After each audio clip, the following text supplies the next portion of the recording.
আজকে মা করে দেখাবে দারুণ একটা মজাদার রেসিপি। তার জন্য আলুগুলোকে সিদ্ধ করে নিয়েছি আমি, তার মধ্যে দিয়ে দিয়েছি বেসন, হলুদ গুঁড়ো আর লবণ। এবার আমি দিয়ে দেব পেঁয়াজ কুচি,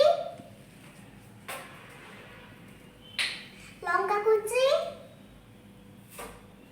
এবার আমি ভালো করে মেখে নেব। এবার আমি দিয়ে দেব গরম মশলার গুঁড়ো, ভালো করে মেখে নিতে হবে। তো আমাদের মাখা হয়ে গেছিল। আমি লম্বা লম্বা শেপ দিয়ে এই যে ম্যাগি মশলাটা, আমি একটা ম্যাগি ভেঙে টুকরো টুকরো করে দিয়েছিলাম।